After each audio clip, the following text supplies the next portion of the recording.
Definitely been getting a lot more requests for Keiron as of late, and we're doing our best to make it happen, even if we have to plumb the depths of the ocean itself. Gonna be straight with you, I don't know these two players, but anyone brave enough to battle under the Keiron banner is somebody I'm interested in watching. Oh, gas before racks for Terran. Whereas Keiron saves up for that initial edifice. Where's that creamy paste? There it is. The Keiron are too classy to build their buildings, they shape them. In the top right, our Terran player in blue is a cipher at a speakeasy because he's Barcode! A barcode is a method by which a player will hide the identity of their account. Our Keiron player is the Curvature of Demeter. Welcome, Bow of Artemis! Not only is that a pretty cool ID, it actually fits the Keiron pretty well. A lot of the unit and building names for the Keiron come straight from Greek mythology. Whoa, those units just phased right through each other. By mutual agreement, our players have both just defied the second law of physics. But hey, it's a sci-fi game, I'll allow it. Edifice completes and starts generating its first charge.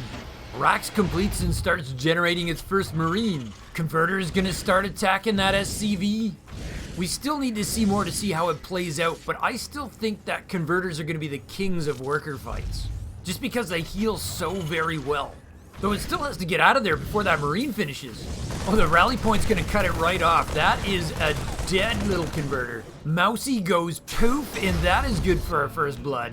Meanwhile, back at the Keiron Ranch, we have double gas with the Sanctum. Oh, and 2 volts shaping in. Barcode's gonna get his SCV out of there. He's seen firsthand what happens to workers who tarry too long in their opponent's base. Bow of Artemis is well on his way to finishing his expansion. Terran has not yet started his second command center. Anybody else love watching armless volts march around? Just me? Factory is done and Terran's going for a second Rax. Reactor's gonna finish up here, and it will be donated to that factory. That SCV's coming home to warn that there's a couple of volts on the way. 1 Marine is not gonna be enough to hold the base, though if he raises his depot wall, he should have plenty of time to reinforce. There we go, Barcode's making double Hellions. Hellions have that bonus damage versus light, which volts are. Bow of Artemis sees an open door, moves up the ramp, it gets closed. The rally point's been moved to inside the base. The Marine's just ignoring the front door's getting attacked. I won't leave my post! Well, as soon as his buddy Hellions appear, then he's prepared to help out. Oh, it looks like the Hellions are quite a bit faster than those unupgraded bolts. They just get mowed down. A couple of yellow paint splatters. That's an interesting interaction. So fast mech. A very good answer to the most common Keiron opener. Barcode's gonna follow up that mini victory by starting his second command center. Bow of Artemis already has his second base up and running. It's given him that mining edge. Bow of Artemis is looking to wall off his natural with a reliquary. That's your forge equivalent. Notice that Bow of Artemis actually has another reliquary up in his main. Hellions arrive. Pariahs also count as light, so they'll take that extra damage as well, but that pulsar definitely will not. Barcode's got to be careful because those Pariahs can use their projectability and jump forward a lot faster than you expect. But it does look like Terran is going to pull back. Meanwhile, back at the Terran Ranch, Barcode's going to finish his starport and he's going to start up Stim. Actually, start nothing. That thing's almost done. Oh, Barcode started to make a medevac but then changed his mind. He's going to give it a reactor instead. We'll see what he's got planned. Command Center's gonna finish, he really needs that. And then our Terran player is gonna build a Liberator and a medevac at the same time. There's like this unwritten rule that a Terran must build 2 of the exact same thing when using a reactor, but every now and then somebody violates it just to make me happy. Keiron has started up +1 attack. Oh, by the way, if the Terran units look a little bit different to you or especially cool, it's because Barcode's using a skin. It's called the Umojan. It's one of my faves. Very good looking units. Oh, Keiron started up a conduit. That unlocks echoes. But Bow of Artemis is also making an Elysium. That's to unlock the Meridian. Terran's medevac scoops up the 3 Hellions. We've got a drop in the works here. Yeah, that's a pretty slick looking medevac. The curved designs of the units kind of reminds me of Robotech. It's a really old anime show for those of you who are unfamiliar. But ripping off Robotech designs is a time-honored science fiction tradition. Bow of Artemis is reinforcing his natural with a nullifier, but it's his main that's under assault. Barcode's gonna drop in that hard-to-see corner, but Keiron will see them now. I had kind of questioned making a nullifier in the back there, but it's making sense now. But even still, he does snipe a pair of converters and get the worker pull. And this simultaneous attack with the Liberator kills even more. No, don't go through the circle. Oh, the Liberator prioritizes the bolts and kills the only thing that can shoot it back until the Subjectors shape in. They attack outside the circle and make quick work of that Liberator. A good simultaneous attack, damage dealt, but only an empty medevac makes its way home. Meanwhile, Bow of Artemis starts up +1 biological armor. Terran's just getting his first eBay now. He's gonna be behind on the upgrade game, but maybe he doesn't mind. He's got tanks and combat shields. Oh, look how sexy that tank skin is. It looks almost a little bit alien. No human could ever design something that cool. So Terran pushing out again, possibly with another simultaneous attack. Nope, he seems to have linked his forces up. It looks like he's thinking of hitting the front door at the natural. That's where the Keiron defense is concentrated. I think he wanted to bring his tank if he was gonna do that. No, he picks up and boosts for the main. That's gonna get spotted, but it doesn't matter. The Keiron's out of position. The axe-wielding pariahs race up the ramp. Oh, there's a Meridian in there. The Subjectors just get trashed. They're pretty fragile. But they do prevent the workers from getting hit this time. Barcode picks up and flies off. Not very far, just enough to make sure that the Keiron isn't building a third on him. Because that is what Barcode is up to. He's got his third under construction. You can see the glint in his eye. If he can deny his opponent a third base while getting one of his own, he will have a serious edge. But this denial force, though, is pretty heavily depleted. Oh, it's a solitary distraction Marine. Yes, he's boosting. He's going back into the main again. Who needs strength of force when you have guile? He picks off a converter trying to shape in a Stratus. I know those Meridians always look like they're shooting themselves, but what they're doing is they're sucking energy from the Terran. Oh! And he used the energy he got from that sucking to fire off a lightning bolt and kill a medevac. The medevacs pause to discuss that their friend has been killed by lightning. They found it shocking. Meridians, they're pretty good. And it does mean that the Keiron can start shaping in that third. Oh, and Bow of Artemis has just researched convergence for his Meridian. That's an area damage effect like Storm that we don't get to see too often. It does extreme bonus damage to mechanical units, like this tank making its way over. Man, those tanks are looking extra sexy. And they are attacking from two different angles. There's a definite theme that Barcode's got going on here. He is very big on the simultaneous attacks and attacking from two directions. And as soon as I say that, he links them up into a single unified force. But of course, Barcode's making a foundry that's gonna unlock the Umbra. Might we get to see the new stealth compulsion upgrade in action? Oh, this is not a good angle for the Terran. He's got a much bigger army, but he can get attacked from two sides. Meridian's firing lightning bolts. They're bouncing off and killing multiple targets, but the tanks are doing their thing. And another Liberator slipped into the mineral line. It found a way to slip through the air turrets. It straddled the Stratus, and now it's killing the converters. Subjectors shaping in to respond. Their damage versus air is so terrific. Oh, a Liberator can almost one-shot a Subjector, but not quite, so the Subjectors are gonna take it down. That was a good little raid, and it's not over yet. The Keiron army's almost completely depleted. If those Marines knew how weak the defenses were, they wouldn't just be hanging around. But it's a game of limited information, and Barcode does not know how much damage he's done. And now when he stims in, he finds that Keiron is shaping in a whole new army. His window has closed. And we've got a hamster ball on the field. I owe that new descriptor for the Umbra to a guy named Andy Spark. Hamster balls is absolutely what they need to be called. Barcode's a little bit worried about a counterattack. He's building up his defense. There is no sign of one actually coming. Terran is way ahead on supply, both army and workers. The economy is pretty even though, and he's behind on upgrades. But all in all, my chances for busting out the new Keiron victory screen are looking kinda grim. Barcode's Ghost Academy's already halfway done. We know how effective that can be against Keiron. That EMP is particularly useful if your opponent's making meridians. Yet another Liberator sneaking out to harass a mineral line. That's been happening all game long. Bow of Artemis adding an extra edifice outside of his third. He is slowly building his army back up from nothing. Those three-legged meridians are really strange looking. I remember back in my elementary school days when I used to have to compete against them in the three-legged race. I mean, how was that fair? For them, it was an event they called the sprint. Barcode trades his Liberator for converter kills. The Stratus brings it down, but not before 5 workers are lost. You really gotta respect the aggression out of the barcoded player. He just keeps coming. I think that's what he wants to do here. I don't think he wants to let the Keiron breathe and get back into this game. He still has to be smart about it though. Otherwise, the upgrades become a factor and he loses a big combat and the game flips on its head. Ghost Academy's done. Bow of Artemis is researching speed for the Volts and the Pariahs.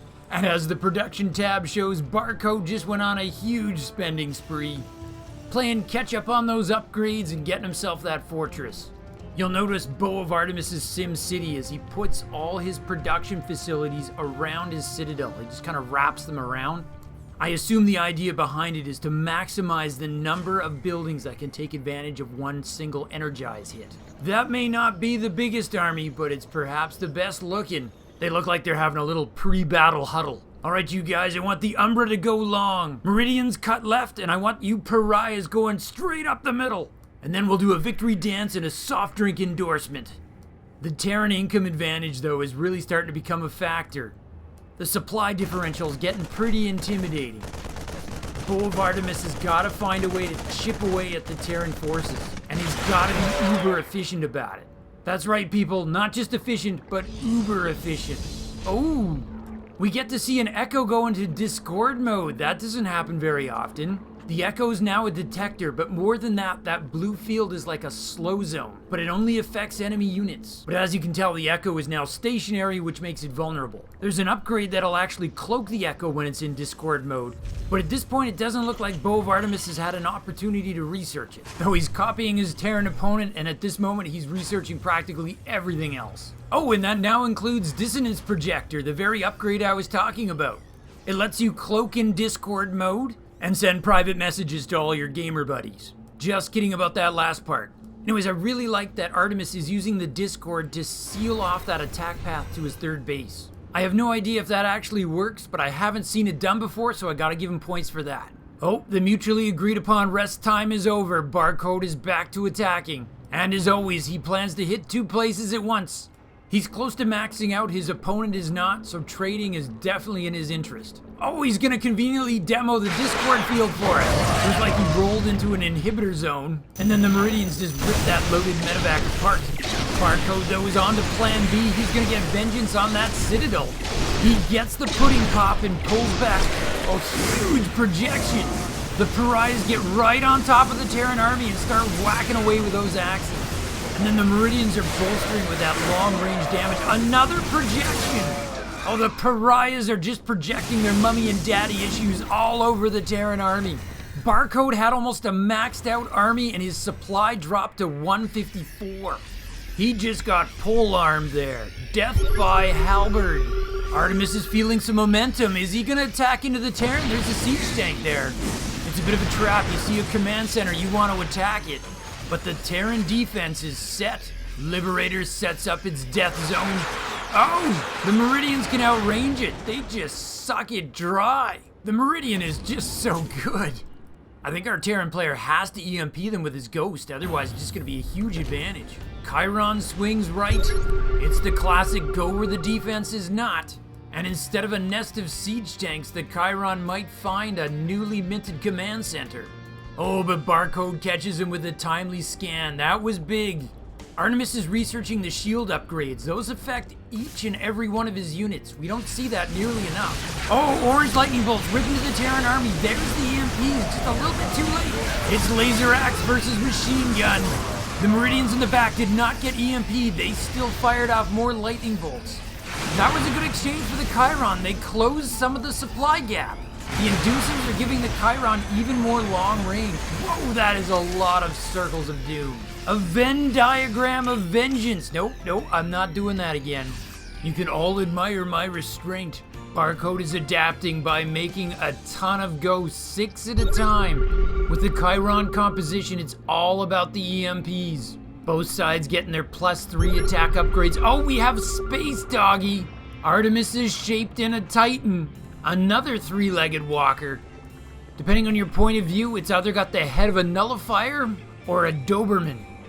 Either way, he's always going to be Space Doggy to me. That is a ton of Liberators. Terran is just about maxed out once again. He's going to finish up his supply by adding in Marauders. Terran has enjoyed a sustained income advantage for just so long now, but he doesn't seem to know how to micro against that Keiron Death Ball, which now also has myriads, by the way, those giant walking beetles. Artemis is just doing a fantastic job of showing us a slew of different units today, at least all the different ground units. Who knows, perhaps the game is still young.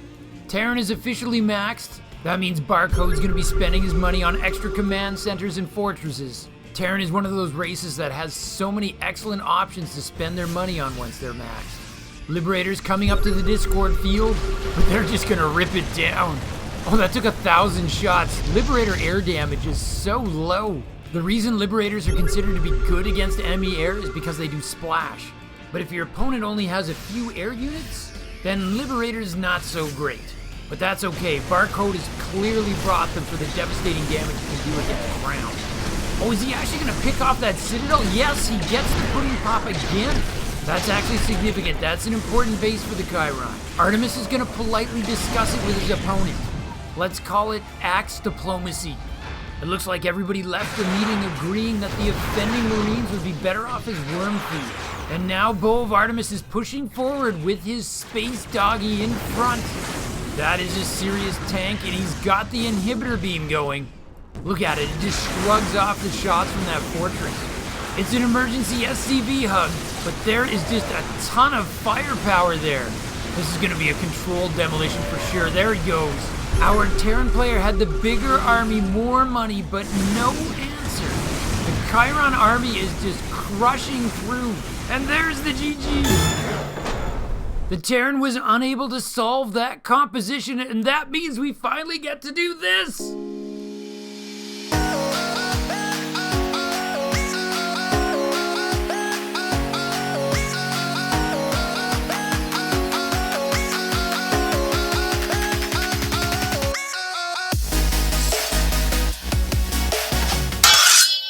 Okay, so those units don't actually dance yet, but that was the best I could do. Just thrilled that I could finally drop that in a game. The Keiron had been on a bit of a losing streak there. I think we can see that Meridians continue to be a serious problem for Terrans. I think Barcode had the right idea going for EMPs, but he just couldn't get them to land on the Meridians. So at one point, Bow of Artemis is actually down around 50 supply, and he starts this huge comeback. It starts right about here after he loses his Citadel. Now, we've seen projects before, but this is the first time I've really seen mass projects in action, so this is kind of cool. You can almost see the fear rising off those Terran Marines as they retreat. Get these axe-wielding maniacs away from us! Check it out at 1/4 speed. I thought the reason this worked so well was because the Terran player was in retreat and it was just a case of the Keiron getting free attacks. But the barcoded player does do some stutter step micro, and he still gets hacked apart. Now the problem is it's hard to know how much of this is just the pariahs. Because the Umbra are also getting shots in there, and as you'll see later, the Meridians way in the back are able to get those lightning bolts off.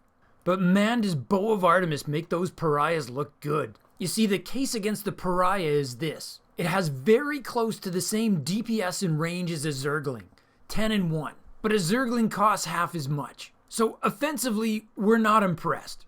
And that's before we take into consideration that Zerglings are faster. Certainly pariahs are better in terms of defense. More than double the hit points, and those shields are recharging. But now I'm starting to think I've really undervalued the project. Oh, this game also showed us a nice usage of the Echo's Discord mode. It really fits the whole Keiron giant glowing orb motif thing that it's got going on. Now the truth is this loaded dropship was doomed anyway. but I like to think that the Echo got the assist on his demise. I have one other crazy thought I want to add, and it might not even be true, but I think I've never seen a game where the Keiron actually got out a Titan, a space doggy, and lost. We gotta put that to the test, but I think the space doggy is like a victory lap. Still easily amused, I see. Anywho, that's it for me. Thanks for all the subs you guys have been sending. It really inspires me to go dig for more interesting content. So let me just say, from my base to yours, Zugzwang out. To continue your Starcraft journey, Nova advises you to click the video in the upper rectangle. But Kerrigan warns you to watch your 6 and click the video in the bottom rectangle. Or you can stimpack your Starcraft experience. Subscribe to Zugzwang Starcraft.